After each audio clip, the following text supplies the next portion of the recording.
رب اشرح لی صدری ویسر لی امری واحلل عقدۃ من لسانی یفقہوا قولی آمین یا رب العالمین۔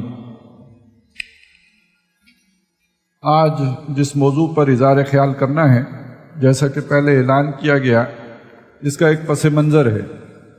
وہ یہ کہ جب ہمارے ملک میں ویسے تو ٹیکسوں کا نظام ہمیشہ ہی سے ظالمانہ چلا آ رہا ہے، لیکن پچھلے 2-3 مہینوں میں جو کچھ ہوا ہے اور اس کے بعد جس طرح کی ایک ہلچل اور بے چینی پیدا ہوئی ہے عام لوگوں میں اور خاص طور پہ کاروباری طبقات میں، اس سے ایک طرف تو یہ امید ہوئی کہ شاید اس موقع پر اگر کوئی بات ایسی کی جائے جو اس مسئلے کا حل بنتی ہو اور اس ظلم کے مقابلے میں اسلام کے عدل کو نمایاں کیا جائے، تو شاید وہ لوگ کہ جو مظلومیت کا شکار ہیں اور جن کی اب بس ہونے کو ہے، وہ شاید متوجہ ہوں اسلام کی طرف۔ لہذا بنیادی خیال تو یہ ہے کہ وہ جو محمد الرسول اللہ صلی اللہ علیہ وسلم جو رحمت للعالمین بن کر آئے ہیں، تو ظاہر تمام طبقات کے لیے رحمت بن کر آئے ہیں، تمام مخلوق کے لیے رحمت بن کے آئے ہیں۔ تو اس وقت جو عام عوام اور خاص طور پہ چھوٹا کاروباری طبقہ جس طرح اس ٹیکسوں کے نظام کے اندر جکڑا گیا ہے اور جس طرح کہ وہ ہاتھ پاؤں مارنے پہ اپنے آپ کو مجبور پاتا ہے، تو اگر اس کے سامنے اسلام کے یہ ضروری اصول آئیں تو شاید اب جو ہے وہ اسلام کی طرف ایک محبت، ایک الفت، اس کی طرف کوئی جد و جہد، کوئی عملی پیش رفت اور یہ خواہش دلوں کے اندر پیدا ہو کہ کاش کہ یہ نظام ہمارے ملک میں بالفعل نافذ ہو جائے تاکہ ہم اس کی برکتوں سے فیضیاب ہو سکیں۔ تو ایک پہلو تو یہ تھا کہ جو اس حوالے سے اسلام رہنمائی دیتا ہے وہ لوگوں کے سامنے لائی جائے۔ دوسرا پہلو یہ ہے کہ اس موقع پر جب خاص طور پہ اس طرح کے ٹیکس لگے ہیں تو ہمارے بعض علماء نے اور جو ایک اہل علم ہیں، انہوں نے اس طرح کی احادیث کے جس میں اس طرح کے ظالمانہ ٹیکسوں کو سے منع کیا گیا ہے اور یہ کہ اس حاکم کا ٹھکانہ جہنم بتایا گیا ہے کہ جو اپنی عوام کے اوپر اس طرح کے تاوان مسلط کرے گا، تو وہ احادیث عام کی گئی۔ اس کے بدلے میں لوگوں نے جو دوسرے اہل علم تھے انہوں نے ٹیکسز کی اہمیت جو ہے وہ اجاگر کرنے کی کوشش کی۔ تو بہرحال یہ بھی ایک مسئلہ بھی کھڑا ہو گیا کہ جو بہرحال دینی ذہن رکھنے والے لوگوں کے لیے ایک الجھن کا باعث بن گیا کہ آیا اگر مستقبل میں کوئی اسلامی ریاست وجود میں آئے گی تو وہاں ٹیکس لگائے بھی جا سکتے ہیں یا نہیں لگائے جا سکتے۔ تو یہ ایک سوال بھی کھڑا ہو گیا، تو اس کا بھی ایک جواب دینے کی ضرورت محسوس ہوئی، تو اس لیے اس کو یعنی ایک گفتگو کا موضوع بنایا گیا۔ تو یہ حالات حاضرہ کوئی اس طرح کے نہیں ہیں جیسے کہ ٹیلی ویژن پہ ٹاک شوز ہوتے ہیں، بلکہ یہ کہ ایک موجود ایک مسئلہ کھڑا ہوا ہے، حالات نے ایک مسئلہ کھڑا کیا ہے، تو اس کا قرآنی اور دینی اور شرعی ایک حل ہمارے سامنے آ جائے۔ تو اس حوالے سے جو چیز سمجھنے کی ہے وہ یہ ہے کہ جو مسئلہ کھڑا کیا گیا وہ یہ کہ آیا ایک اسلامی ریاست کے اندر ٹیکس لگ بھی سکتے ہیں یا نہیں لگ سکتے، اور دوسرا یہ کہ جو موجودہ ٹیکس ہیں یہ جائز ہیں، ناجائز ہیں، یہ ظالمانہ ہیں، کیا ہیں۔ تو یہ دو چیزیں بالکل علیحدہ علیحدہ دیکھی جائیں۔ میں چاہتا ہوں کہ سب سے پہلے اس چیز کو دیکھنے کہ جو اس وقت ٹیکس لگ رہے ہیں ان کی حیثیت کیا ہے۔ ظاہر ہے اس وقت جو بھی ہمارے پالیسی میکرز ہیں، جو بھی معاشی پالیسیاں بنائیں یا سیاسی پالیسیاں بنائیں، ان کے لیے دین اسلام، قرآن مجید، محمد الرسول اللہ صلی اللہ علیہ وسلم کے اقوال، آخرت میں اللہ کے سامنے جواب دہی، یہ کوئی معنی ہی نہیں رکھتے۔ وہ تو صرف اپنے دنیا دیکھتے ہوئے اپنے فیصلے کرتے ہیں، یہ چیزیں ان کے لیے کنسرننگ ہیں ہی نہیں۔ جیسے کہ یہاں پہ کہا گیا کہ وما آتاکم الرسول فخذوہ وما نہاکم عنہ فانتہوا، تو یہ تو ایک مائنڈ سیٹ ہے، یہ تو ایک خاص یوں سمجھے ذہن ہے کہ جو اس طرح سوچتا ہے کہ جو رسول دیں گے وہ لیں گے اور جس سے رسول روکیں گے اس سے رک جائیں گے۔ جو اس وقت ہمارے پالیسی میکر ہیں وہ اس طرح بالکل نہیں سوچتے، وہ تو اللہ رسول کو بہت آخری جو ہے وہ سطح پہ رکھتے ہیں، آخری درجے یا آخری نمبروں پر رکھتے ہیں۔ ان کی پہلی ترجیحات کچھ اور ہیں۔ وہ جو پہلی ترجیحات ہیں وہ کیا ہیں وہ سمجھ لیجئے۔ پہلی ترجیحات یہ ہیں کہ، اور اس کو سمجھنے کے لیے تھوڑا ہمیں ماضی میں جانا پڑے گا، آج سے 100 سال پیچھے چلے جائیے۔ ہمارا یہ علاقہ جو ہے یہ انگریزوں کے زیر تسلط ہے۔ آپ نے اب کوئی بھی حیثیت بنانی ہے تو انگریز کو اس سے دوستی کرنی ہوگی۔ بلکہ اس سے بھی 50 سال اور پیچھے چلے جائیں، آج سے 150 سال پیچھے چلے جاتے ہیں، تو مسلمان انگریزوں کے خلاف مسلمان اور ہندو مل کے ایک جدوجہد آزادی کر رہے ہیں۔ 1857 کی جنگ آزادی ہو رہی ہے۔ جنہوں نے وہ جنگ لڑی ہے وہ ناکامی سے دوچار ہوئے، اور اس کے بعد وہ رل گئے، ان کے گھر بار مسمار کر دیے گئے، بلڈوز کر دیے گئے، ان کی جاگیریں ان سے چھین لی گئی، ان کو راندہ درگاہ کر دیا گیا، ان کی زندگی ان پر اجیرن کر دی گئی،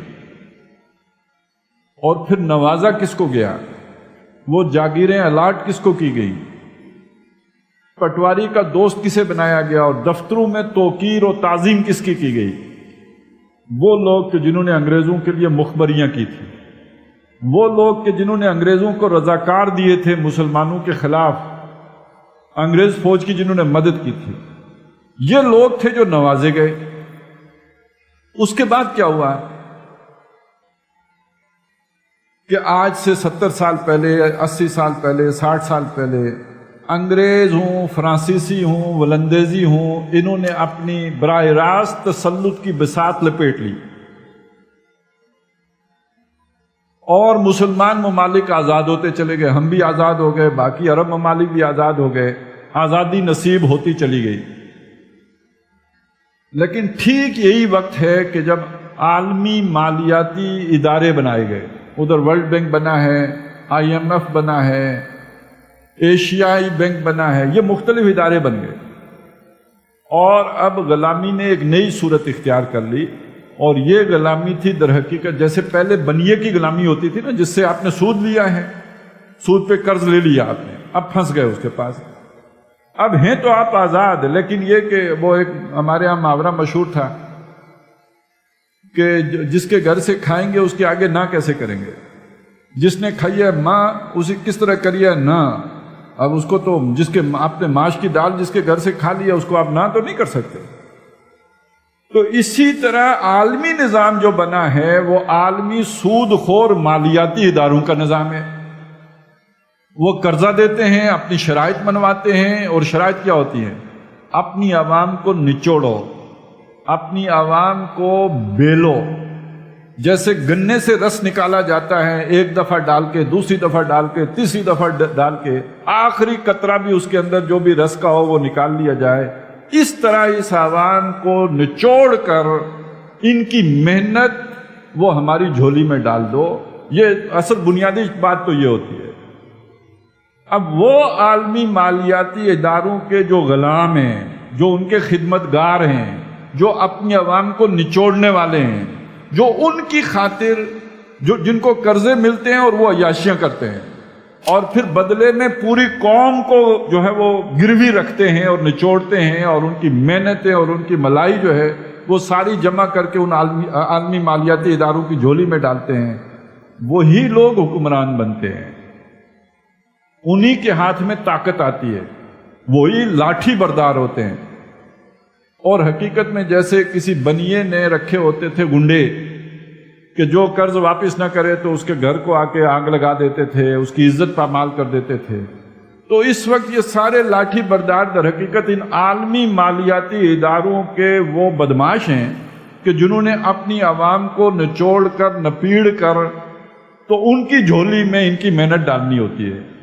اصل میں ہمارے حکمران ایسے ہی ہیں، حقیقت تو بس اتنی ہے، اور اس کو سمجھ لینے کی ضرورت ہے کہ اس وقت ہم پوری دنیا میں ایک ظالمانہ نظام ہے، اور ہم اس کے شکنجے میں پوری طرح جکڑے جا چکے ہیں، اور جن سے ہم توقع لگا کے بیٹھے ہیں یہ تو ان عالمی مالیاتی اداروں کے دلال سے زیادہ ان کی کوئی حیثیت ہے۔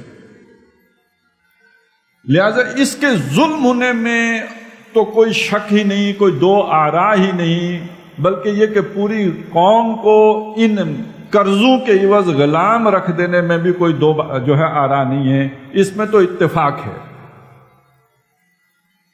اب دوسری طرف دیکھنا یہ ہے کہ اس ظلم کے نتیجے سے میں ایک فائدہ ہوا ہے، اس فائدے کا تعلق جو ہے میں چاہتا ہوں پہلے وہ بات آپ سامنے رکھیں کہ اللہ تعالیٰ نے بھی جب کسی نبی کو بھیجا، کسی رسول کو کسی قوم کی طرف بھیجا، تو قوم کو نبی کی طرف متوجہ ہونے کے لیے یا متوجہ کرنے کے لیے کچھ خلاف معمول واقعات ہوتے تھے. بارشیں زیادہ ہو گئیں، خون کی بارشیں ہو گئیں، کوئی زلزلے آ گئے. اس کا ذکر سورہ انعام میں بھی ہے، سورہ اعراف میں بھی ہے کہ جب کوئی نبی کوئی رسول کسی قوم کی طرف آتا تھا تو اس قوم کو اخذناہم بالبأساء والضراء، ہم تکلیف میں بھی پکڑتے تھے، سختی میں پکڑتے تھے، اور یہ اس لیے کرتے تھے لعلہم یتضرعون، شاید کہ وہ گڑ گڑائیں. یہ جو آخری معاہدہ ہوا ہے ہماری حکومت کا IMF کے ساتھ، اس کے بعد جیسی ان کی منشا کے مطابق گورنر اسٹیٹ بینک بھی ان کی مرضی کا لگایا گیا، اسی طرح CBR میں بھی انہی کے منظور نظر آدمی کو لگایا گیا، اور وزیر خزانہ بھی انہی کا آدمی لگا دیا گیا، اور پھر جو مرضی آئی انہوں نے کیا ہے اور کر رہے ہیں اور کریں گے. تو جو چیخیں ہیں وہ نکل رہی ہیں، کاروباری طبقے کی تو ابھی نکل رہی ہیں، 10-15 دنوں کے بعد یا مہینے کے بعد عوام کی بھی نکلنا شروع ہو جائیں گی. سب کچھ تو نکلنے لگی ہیں، لیکن یہ کہ اس کے بعد کچھ نکلنے شروع ہو جائیں گے. تو یہ جو چیخیں ہیں، ایک طرف تو چیخو پکار ہے، امید ہے کہ شاید کچھ بھلا ہو، لیکن بھلا ہوگا نہیں، یہ سختی اسی طرح اور بھی شدید ہوگی. تو اس سے یہ توقع کی جا سکتی ہے لعلہم یتضرعون. کاروبار چل رہے تھے، عیاشیاں ہو رہی تھیں، اور ہر گرمیوں کے موسم میں شمالی علاقہ جات کے جو ہے ٹرپ لگ رہے تھے ہمارے کاروباری طبقے کے، اور جو ذرا وڈیرے تھے، جن کے کاروبار ذرا بڑے تھے، وہ سوئٹزرلینڈ سیر کرنے کے لیے جاتے تھے، اور یہ کہ ساتھ اللہ کو راضی کرنے کے لیے سال میں 1-2 دفعہ عمرے بھی ہو جاتے تھے، اور یہ کہ مدرسوں کی بھی خدمتیں ہو جاتی تھیں. یہ سارے کام ساتھ ساتھ چل رہے تھے، دنیا مطمئن تھی. آپ انہیں سمجھائیں دین کی طرف آئیں، اللہ کی طرف آئیں، رسول کی طرف آئیں. وہ سمجھتے تھے ہم ہیں نا اللہ کی طرف، رسول کی طرف، اور یہ کہ ہم دین پر عمل کر رہے ہیں، عمرہ بھی کر رہے ہیں، مدارس کی خدمت بھی کر رہے ہیں، مسجدوں کو آباد بھی رکھ رہے ہیں، نماز بھی پڑھ رہے ہیں. اب تم کیا یہ چاہتے ہو کہ ہم عیاشی کرنے کے لیے ناران بھی نہ جایا کریں اور سوئٹزرلینڈ بھی نہ جایا کریں، یہ بھی نہ کریں؟ تو لوگ سوچنے کے لیے تیار نہیں تھے. لیکن اب ان ٹیکسوں نے بہرحال ایک خیر کا کام یہ کیا ہے کہ لوگ سوچنے کے لیے تیار ہوئے ہیں، آمادہ ہوئے ہیں کہ اس پر غور کریں. لہٰذا یہ وہ موقع ہے کہ جن کو بھی اللہ تعالیٰ نے سوجھ بوجھ دی ہے، سمجھ دی ہے، وہ سامنے رکھیں کہ اگر اسلامی نظام اس پورے دھندے سے نکل کر اور اس گند سے نجات پا کر اسلام کی طرف اگر ہم آئیں تو اس میں کیا خیر ہے، کیا برکت ہے، کیا بہتری ہے، کیا کاروبار والوں کے لیے، کیا عوام کے لیے، کیا پسے ہوئے لوگوں کے لیے، کیا محروم طبقات کے لیے اس میں کیا خیر و برکت ہے. تو یہ موقع ہے، شاید ہم سمجھانے کے قابل ہیں، لوگ سننے کے لیے تیار ہوں، ذہن آمادہ ہوں. اس لیے کہ اب تو جو ہے آدمی جو ہے روٹی کو ترس رہا ہے، بنیادی ضرورتیں نہیں پوری ہو رہی ہیں، اور کاروباری طبقے کا ناطقہ بالکل جو ہے وہ بند کر دیا گیا ہے، ایسے ٹیکس لگا دیے گئے ہیں. تو اس حوالے سے جو سب سے پہلی بات سمجھنے کی ہے وہ کیا ہے؟ میں چاہتا ہوں کہ ذرا اس چیز کو اچھی طرح ہم اپنے ذہنوں میں بٹھا لیں. ہمارا دین ہے کیا، جس کو ہم نے نماز، روزے اور بس ان چیزوں کا دین بنا کے رکھ لیا ہے. اس دین کا ایک دوسرا نام قرآن مجید نے میزان رکھا ہے. میں بات سمجھانے کے لیے کہہ رہا ہوں، اسی دین کا جو مترادف ہے، اس کے مقابل جو اسی مفہوم کو بیان کرنے کے لیے اللہ نے دوسرا لفظ استعمال کیا ہے دین کے قائم مقام کے طور پر، وہ ہے میزان. اور میزان کا معنی ہوتا ہے وزن کرنے والی شے، یعنی برابر کر دینے. وزن وہ چیز کرتی ہے جو ایک طرف اگر کلو کا پتھر آپ نے رکھا ہے تو دوسری طرف چیز کلو، بالکل متوازن کر دے. توازن قائم کرنے والے آلے کو میزان کہتے ہیں. چنانچہ آپ کو معلوم ہے کہ سورہ حدید کی آیت نمبر 25 میں بھی یہ لفظ آیا ہے، لَقَدْ أَرْسَلْنَا رُسُلَنَا بِالْبَيِّنَاتِ وَأَنزَلْنَا مَعَهُمُ الْكِتَابَ وَالْمِيزَانَ. ہم نے رسول بھیجے، ان کو معجزے دیے، ان کے ساتھ کتابیں اتاری اور ان کو میزان دی، لِيَقُومَ النَّاسُ بِالْقِسْطِ، تاکہ لوگ انصاف پر کھڑے ہو. ظلم ختم ہو جائے، لوگ انصاف پر کھڑے ہو جائیں، انصاف قائم ہو جائے، عدل برپا ہو جائے، ظلم کا خاتمہ ہو جائے. رسولوں کے آنے کا مقصد یہ ہے. اسی طرح سورہ شورى میں فرمایا اللہ الذی انزل الکتاب والمیزان، اللہ وہ ہے جس نے کتاب اتاری اور میزان اتاری. سورہ رحمان میں اس میزان کی تکرار آئی ہے. فرمایا والسماء رفعها ووضع الميزان الا تطغوا في الميزان وَأَقِيمُوا الْوَزْنَ بِالْقِسْطِ وَلَا تُخْسِرُوا الْمِيزَانَ 3 دفعہ آ گیا. پہلی میزان ہے آسمان کے ساتھ، جس کا تعلق ہے یہ جو کائناتی توازن ہے، یہ جو کشش ثقل کا نظام ہے. اور آپ کو معلوم ہے کہ یہ ستارے یا اجرام سماویہ جو راستہ ان کا مقرر کیا گیا اس سے دائیں یا بائیں ہو جائیں تو یہ توازن بگڑ جائے گا، اور توازن بگڑے گا تو ایک ہنگامہ بپا ہو جائے گا، یہ کائنات درم برم ہو جائے گی.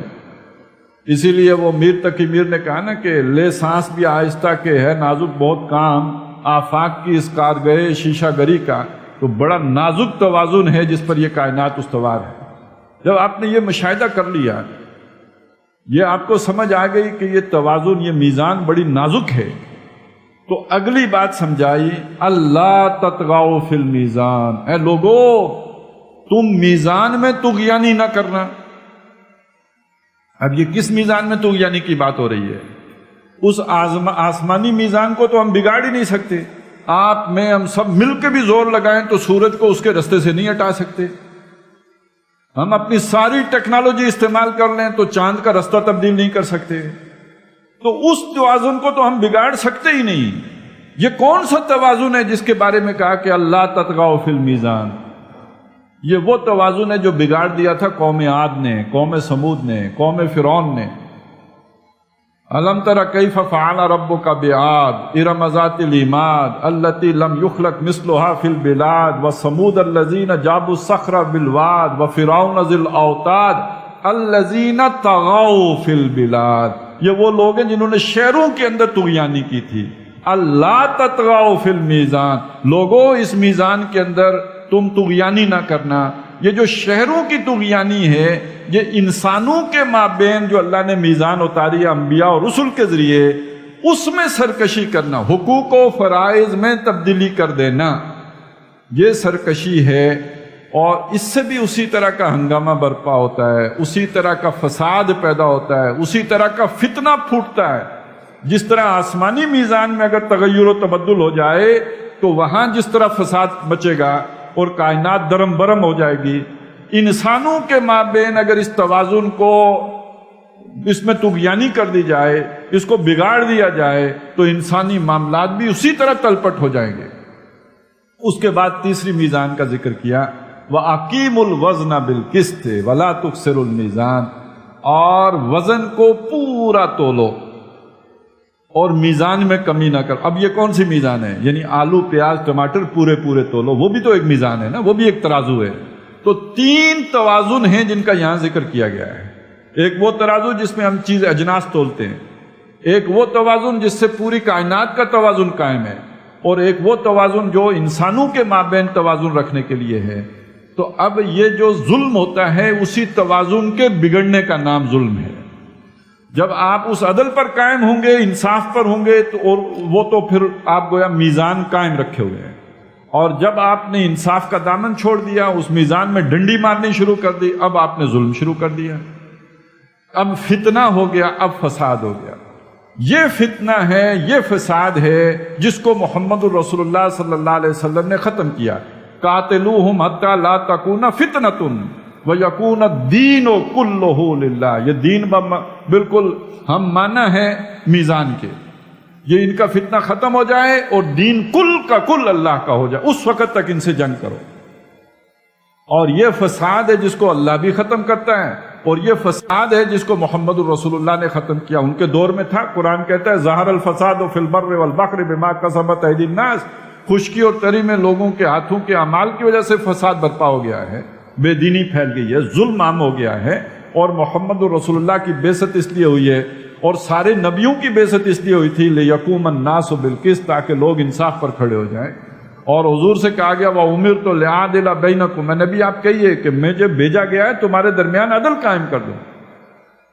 اور یہی اللہ چاہتا ہے. تو بہرحال کہنے کا مطلب یہ ہے کہ دین کا مطلب اصل میں وہ عدل دینا ہے، انصاف دینا ہے، توازن والا نظام دینا ہے. ظلم والے نظام کے مقابلے میں توازن والا نظام دینا ہے. تو پہلی بات یہ سمجھ لیجئے کہ ہمیں اگر وہ اعتدال مل سکتا ہے تو نہ وہ انسانوں کے بنائے ہوئے کسی نظام کے اندر نہیں مل سکتا، اس میں ظلم ہی ہوگا۔ وہ اگر مل سکتا ہے تو محمد رسول اللہ صلی اللہ علیہ وسلم کی دی ہوئی رہنمائی کے نتیجے ہی میں مل سکتا ہے۔ اب آئیں کہ اس معاملے میں اس وقت دنیا میں کیا نظریات پائے جاتے ہیں اور اس حوالے سے اسلامی نظریہ کیا ہے۔ تو سب سے پہلی بات یہ دیکھیے کہ جو بھی اس وقت دنیا میں نظام رائج ہے، اس نظام سے ایک بغاوت نو انسانی اس سے پہلے کر چکی ہے۔ یہ نظام کیا ہے؟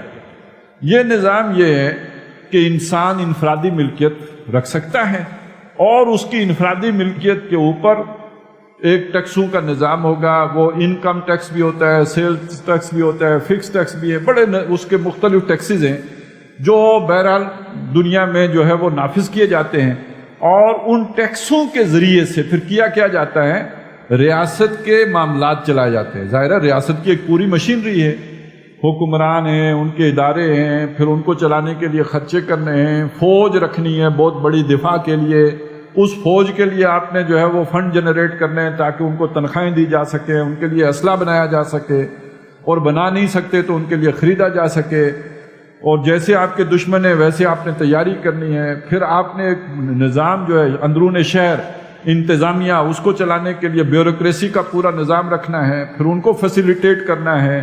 تو یہ تھوڑے خرچے تو نہیں ہیں، تو یہ خرچے کہاں سے پورے ہوں گے؟ ریاست خرچے کیسے پورے کرے گی؟ تو ٹیکس لگائے گی، لوگوں کی جو آمدنیاں ہیں ان سے پیسے وصول کرے گی، اور یہ اپنے سارے خرچے چلائے گی، اور بہت بڑے بڑے خرچے ہیں جو یہ چلتے ہیں۔ ایک نظام تو یہ ہے دنیا میں۔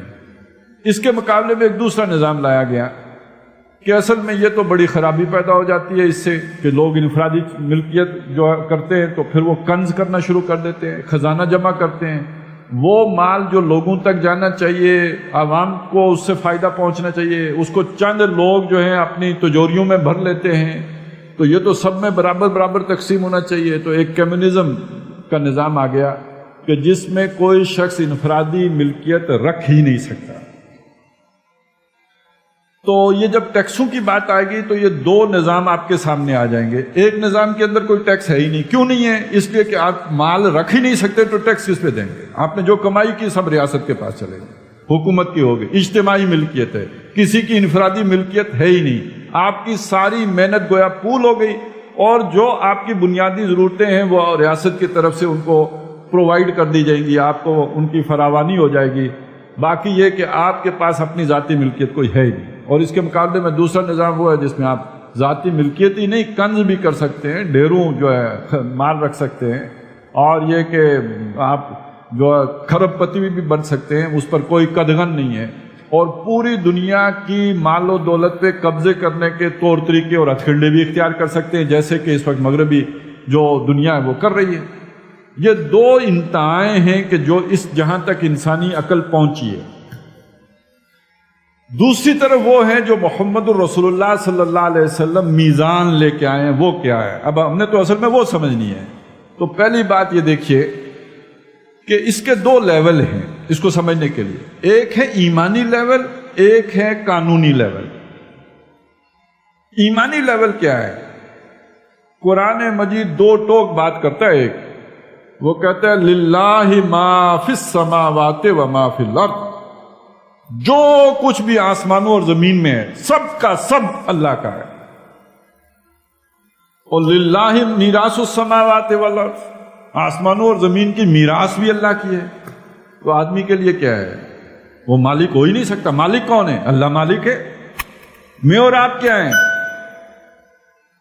مالک تو نہیں ہے، زیادہ سے زیادہ کہہ سکتے ہیں امین ہیں، امانت دار ہیں۔ مال اللہ کا ہے، ہمارے پاس بطور امانت کے ہے۔ یہ این امانت چند روزہ نزد ماست، در حقیقت مالک ہر شے خداست۔ للہ ما فی السماوات والارض، اللہ ہی کا ہے جو کچھ آسمان اور زمین میں۔ اچھا، کچھ اور آیتیں بھی ہیں جو اس کے قریب لے جاتی ہیں آدمی کو۔ دیکھیے نا کتنا ذکر آیا ہے قرآن مجید میں، خرچ کرو خرچ کرو خرچ کرو خرچ کرو اللہ کی راہ میں۔ انفقوا مما جعلکم مستخلفین فی، جن چیزوں پر بھی اللہ نے تمہیں اختیار دیا ان میں سے اللہ کی راہ میں خرچ کرو، کھپاؤ، لگاؤ، لٹاؤ۔